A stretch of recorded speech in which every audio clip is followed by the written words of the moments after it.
Séquence 2, comprendre. Sujet 3, les liens entre nature et climat. Maintenant que nous avons vu ensemble que le changement climatique actuel est une des conséquences des activités humaines et que ses effets sont déjà observables sur la nature, nous allons vous présenter dans cette vidéo les liens entre la nature et ce climat changeant. Témoignages dans les aires protégées. La nature subit déjà les effets du changement climatique. On peut déjà les observer dans les réserves naturelles, dont voici quelques exemples.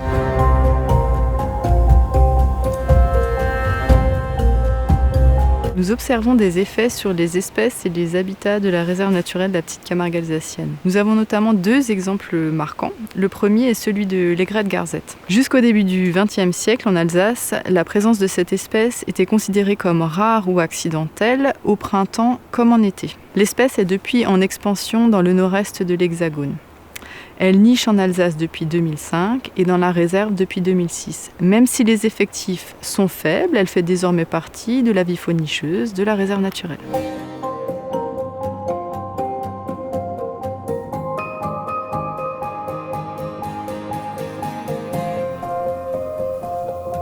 Donc sur la réserve naturelle de Chastres-Sancy, il est difficile de prouver avec certitude les effets du changement climatique sur les espèces et sur les milieux naturels. Surtout en raison du manque de données fiables, standardisées et sur du long terme. Donc nous sommes organisés pour les obtenir. Néanmoins, on soupçonne de façon appuyée la régression de certaines espèces d'altitude, en particulier l'accenteur alpin par exemple, qui est un oiseau montagnard qui est en train de disparaître du Massif central, ainsi que le merle-à-plastron, qui est dans la même situation, en train de disparaître tout doucement. Et l'Apollon aussi, l'Apollon arverne, le papillon, qui est en train de régresser. Et par exemple aussi certaines espèces de libellules liées au milieu froid sont en train de régresser.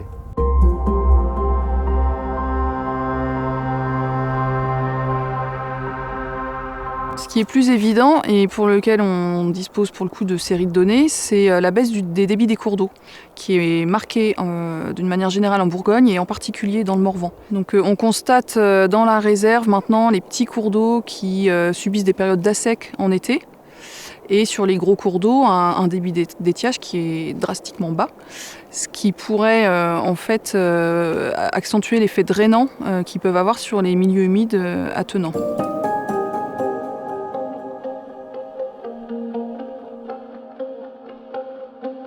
Nous participons à de nombreux programmes pour observer les effets du changement climatique à l'échelle du massif alpin.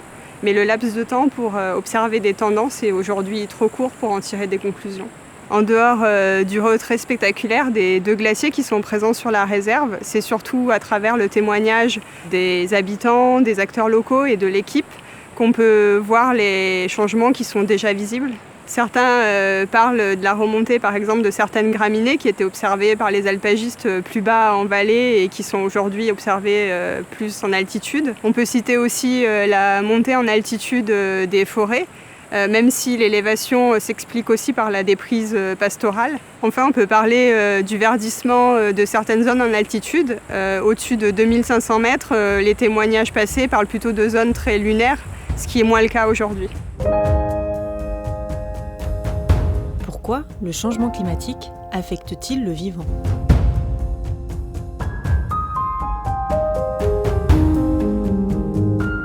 Le changement climatique a jusqu'ici globalement avancé la reprise d'activité des organismes vivants. Au printemps, environ 2 à 3 jours par décennie, et il a retardé la fin d'activité de ces organismes vivants à peu près 1 à 2 jours par décennie. Alors pourquoi on observe cela ? Si on prend l'exemple d'une plante, l'augmentation des températures au printemps fait que la croissance cellulaire est accélérée et donc le développement des bourgeons s'accélère également et les feuilles sortent plus vite des bourgeons. En revanche, à l'automne, les signaux pour la plante que l'hiver va arriver, par exemple la baisse des températures nocturnes, ces signaux arrivent de plus en plus tard et donc la plante cesse son activité et rentre en sénescence plus tard. Donc par exemple, les feuilles vont se colorer plus tard. La période d'activité des êtres vivants s'est donc plutôt rallongée ces dernières décennies et cela a eu des conséquences plutôt positives jusqu'ici. Par exemple, une croissance plus importante ou bien un nombre de générations par an plus élevé chez certaines espèces animales. Mais on commence maintenant à avoir des effets négatifs qui sont de plus en plus fréquents, comme par exemple les dommages de gel sur la végétation puisqu'elle reprend son activité avant l'arrivée des derniers gels. Ou encore des stress hydriques pendant la période d'activité qui sont de plus en plus longs et intenses. Ce stress est dû à la fois à une diminution de la pluviométrie, mais aussi à une augmentation d'évaporation du sol et de la transpiration des feuilles qui augmente en fait avec l'augmentation de température. Mais les cycles de développement ne sont pas modifiés de la même façon chez toutes les espèces et ces cycles se désynchronisent et du coup les chaînes alimentaires se rompent. Et en effet, ces chaînes alimentaires dépendent fortement de l'état de développement de chacune des espèces qui sont en interaction dans ces chaînes alimentaires. Par exemple, beaucoup d'espèces d'oiseaux nourrissent leurs oisillons avec des chenilles de papillons qui elles-mêmes se nourrissent de jeunes feuilles qui viennent de sortir des bourgeons. Donc il faut que ces trois stades, oisillons, chenilles et jeunes feuilles, soient synchrones pour la survie des oisillons et donc de ces espèces d'oiseaux. Or, on observe que certaines espèces d'oiseaux, comme le gobe-mouche par exemple, n'avancent pas leur date de ponte suffisamment pour suivre l'avancement des dates d'éclosion des bourgeons et dates d'apparition des chenilles. Et on estime que sur environ 10 chaînes alimentaires, 6 espèces pourraient disparaître du fait de ces désynchronisations. Plus généralement, il faut comprendre que tous les êtres vivants ont besoin d'eau sous forme liquide pour vivre et ils ont donc une activité physiologique et métabolique qui s'est adaptée à une certaine gamme de température, parce que c'est la température qui va déterminer la disponibilité en eau liquide. Donc au fil de leur évolution, ils se sont adaptés à une certaine gamme de température qui parfois peut être très, très petite. Et lorsqu'ils sortent de cette gamme de température, leur performance en termes de croissance, mais aussi de survie et de fécondité, vont être très fortement impactées. Et c'est l'intégrité même de ces organismes qui pourra être compromise si on sort trop fortement de cette gamme. Leur aire de répartition est donc en train de changer. La complexité des impacts du changement climatique. Les modifications des cycles de développement affectent donc la répartition géographique des espèces, mais ils affectent également le fonctionnement des écosystèmes. Et il est très difficile de prévoir toutes ces conséquences du fait de la complexité des interactions entre les espèces qui vivent dans ces écosystèmes.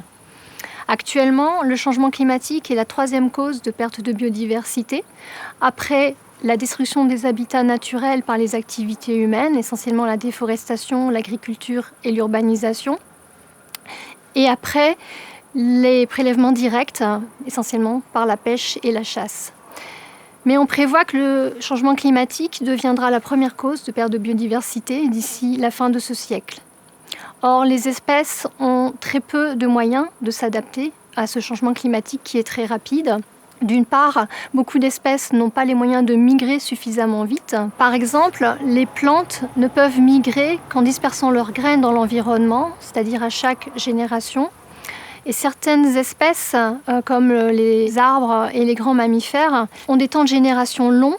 Et donc la sélection naturelle ne peut opérer également qu'à chaque génération, ce qui ralentit la sélection et ralentit la capacité de ces espèces à s'adapter génétiquement au changement climatique. Un des meilleurs moyens d'aider les espèces à faire face au changement climatique, c'est en leur redonnant leur pleine capacité à s'adapter génétiquement elles-mêmes à ce changement climatique. Donc au-delà de la nécessaire diminution drastique de nos émissions de gaz à effet de serre, il est également nécessaire d'arrêter de détruire les habitats naturels et de restaurer même les habitats qui ont été dégradés de manière à ce que les processus écologiques et les processus évolutifs puissent opérer de façon efficace. Et c'est ainsi que les espèces pourront s'adapter génétiquement au changement climatique de façon durable. Comment la nature influence-t-elle le climat ?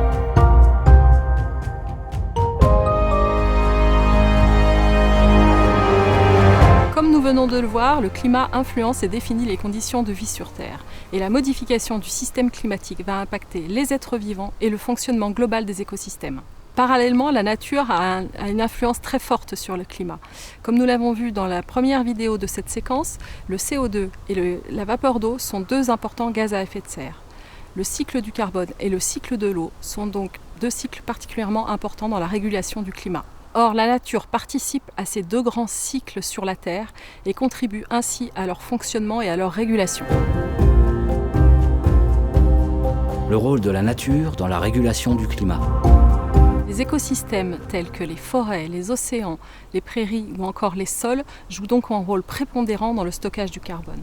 S'ils sont en bon état de fonctionnement, ils peuvent ainsi contribuer à l'atténuation du changement climatique. En effet, les végétaux présents dans ces écosystèmes, comme tous les végétaux, pratiquent la photosynthèse, un processus à travers lequel ils absorbent le CO2 atmosphérique pour synthétiser de la matière.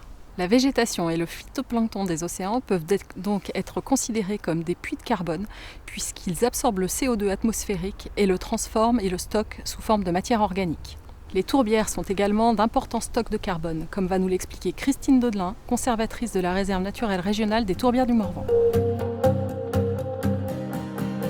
Témoignage dans une aire protégée.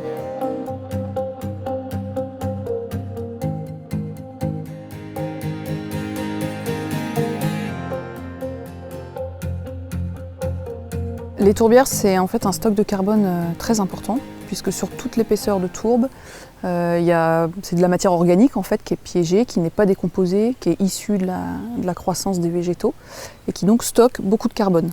Donc tant que la tourbière fonctionne bien avec suffisamment d'eau, elle constitue un stock. À partir du moment où on a une baisse de l'alimentation en eau de la tourbière et qu'elle commence à s'assécher, la matière organique se décompose et donc en se décomposant, elle libère beaucoup de gaz à effet de serre dans l'atmosphère, du CO2, du méthane. Et donc elles peuvent passer de stock de carbone à émettrices de carbone, mais de façon vraiment considérable. Le changement climatique est là, il faut s'adapter. Une des premières causes d'érosion de la biodiversité est la destruction des écosystèmes.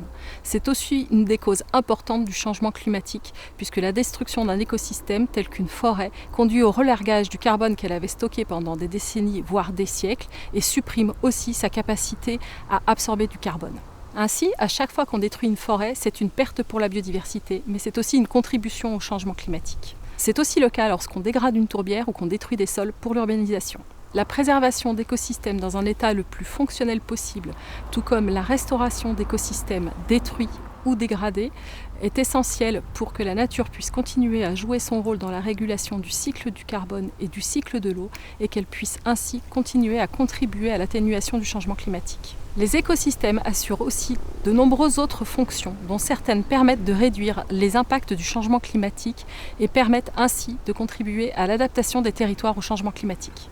Par exemple, les zones humides aident à réguler les inondations et peuvent protéger la ressource en eau en cas de sécheresse et de canicule. Les marais et les dunes constituent des barrières qui permettent de lutter contre l'érosion et peuvent limiter les risques de submersion marine. Les forêts de montagne luttent contre l'érosion des sols liée à une trop forte pente et contre le risque d'avalanche. Autre exemple, en ville, où la recréation de nature dans les espaces verts, par exemple, permet de rafraîchir l'air et ainsi de lutter contre les effets d'îlots de chaleur urbains. Comme on le voit, la nature joue un rôle fondamental dans la régulation du climat et pour l'adaptation au changement climatique. Il est donc nécessaire de la préserver des pressions que nous lui faisons subir. Au-delà des bienfaits qu'elle nous procure, il est aussi essentiel de préserver la nature pour elle-même, c'est-à-dire pour sa valeur intrinsèque et pour la considération que le vivant mérite. Éléments à retenir. Donc, les éléments à retenir, c'est que le changement climatique affecte les cycles de développement des espèces, en conséquence leur aire de répartition, mais aussi le fonctionnement des écosystèmes, que les espèces sont adaptées au fil de leur évolution à une certaine gamme de températures dans laquelle ils peuvent vivre, et que le meilleur moyen pour aider les espèces à faire face au changement climatique, ce sera de relâcher les pressions que l'on exerce sur les milieux naturels en arrêtant de les détruire ou en restaurant des milieux naturels.